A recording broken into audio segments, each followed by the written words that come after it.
Assalamualaikum warahmatullahi wabarakatuh, dan salam sejahtera untuk kita semua. Pertama-tama saya ingin mengucapkan terima kasih banyak kepada Bapak Natalius Peter selaku dosen bank dan lembaga keuangan karena telah memberikan kesempatan untuk mengerjakan tugas video presentasi ini. Perkenalkan, saya Kasaputra Gea. Di sini saya akan membahas tentang materi minggu pertama, yaitu bank dan lembaga keuangan. Bank adalah lembaga keuangan yang memiliki peran penting dalam perekonomian. Fungsinya melibatkan penerima simpanan dari masyarakat dan memberi pinjaman, serta menyediakan berbagai layanan keuangan.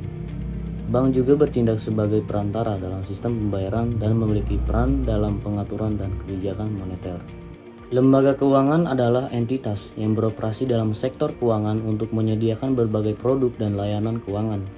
Selain bank, lembaga keuangan mencakup perusahaan asuransi, perusahaan pembiayaan, dan lembaga keuangan non-bank lainnya. Bank memiliki beberapa fungsi utama yang sangat penting dalam sistem keuangan suatu negara. Berikut adalah 3 fungsi utama bank. Fungsi pertama yaitu penerimaan simpanan. Bank menerima simpanan dari masyarakat dan entitas lainnya.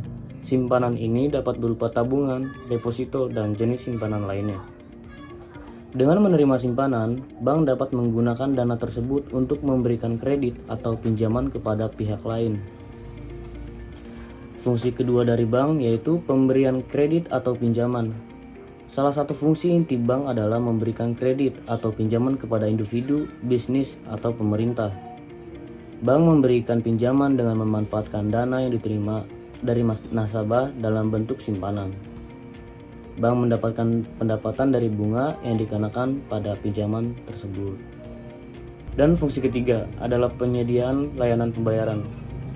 Bank menyediakan berbagai layanan pembayaran untuk memfasilitasi transaksi keuangan.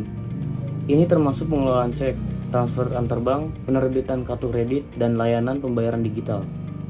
Bank memainkan peran penting dalam sistem pembayaran, memungkinkan individu dan bisnis untuk melakukan transaksi dengan aman dan efisien. Apa saja peran dan fungsi lembaga keuangan? Pertama yaitu perusahaan asuransi. Asuransi memberikan perlindungan finansial melalui polis asuransi untuk risiko tertentu, seperti kesehatan, jiwa, dan harta benda. Kedua, perusahaan pembiayaan. Perusahaan pembiayaan ini menyediakan pembiayaan untuk membeli barang atau proyek tanpa melibatkan transaksi perbankan tradisional. Ketiga, lembaga keuangan mikro. Lembaga ini menyediakan layanan keuangan kepada sektor mikro dan kecil, membantu mereka untuk mengakses modal. Dan keempat, perusahaan modal ventura. Perusahaan modal ventura menyediakan modal dan dukungan untuk perusahaan yang masih berkembang dalam bentuk ekuitas atau pinjaman. Dan itulah beberapa fungsi dan peran lembaga keuangan. Ada beberapa peraturan dalam Bank Indonesia. Bank Indonesia mengharuskan DPK itu harus disalurkan minimum 90% ke masyarakat minus.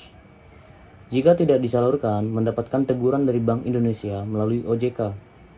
Kenapa harus disalurkan dan diatur? Karena uang yang ditabung diharapkan dinikmati dan digunakan masyarakat supaya pertumbuhan ekonomi meningkat. Masyarakat surplus tidak semua orang kaya, tapi orang yang mempunyai uang tabungan.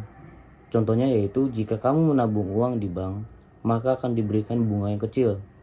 Tetapi jika kamu meminjam uang di bank, maka akan dikenakan bunga yang besar. Otoritas Jasa Keuangan atau OJK adalah lembaga pemerintah di Indonesia yang bertanggung jawab atas pengaturan dan pengawasan sektor jasa keuangan. OJK memiliki peran penting dalam menjaga stabilitas dan keamanan sektor keuangan, melindungi kepentingan konsumen, serta mendorong pertumbuhan dan perkembangan industri jasa keuangan. Apa saja peran fungsi OJK dalam konteks bank? Pengaturan dan pengawasan. OJK memiliki tugas mengatur dan mengawasi bank serta lembaga keuangan lainnya di Indonesia.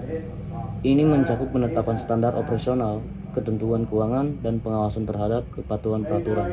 Kedua yaitu perlindungan konsumen.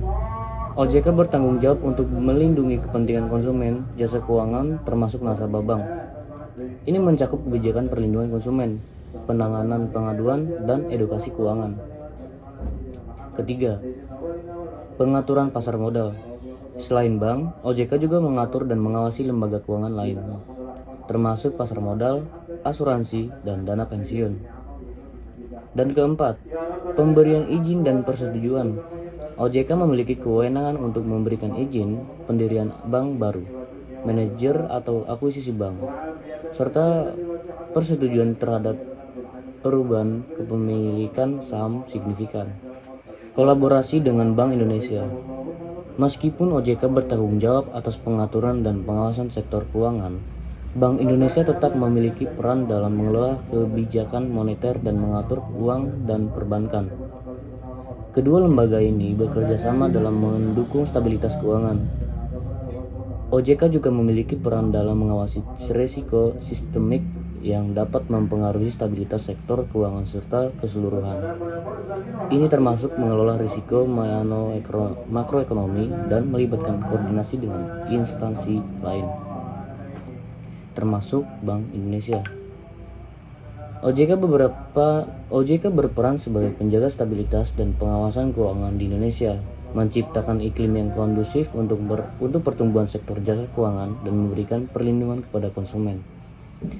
Seiring dengan perubahan dan perkembangan industri keuangan, OJK terus menyediakan regulasi untuk menjaga keseimbangan antara pertumbuhan ekonomi dan stabilitas sistem keuangan.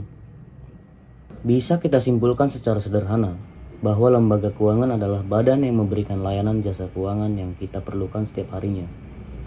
Bank dan lembaga keuangan juga memiliki peran sentral dalam mendukung aktivitas ekonomi dan menyediakan layanan keuangan kepada masyarakat.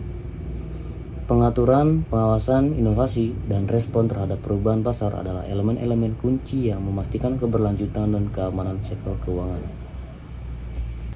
Itulah tadi penjelasan materi dari saya, semoga bermanfaat untuk kita semua. Mohon maaf jika ada kekurangan. Thank you for watching.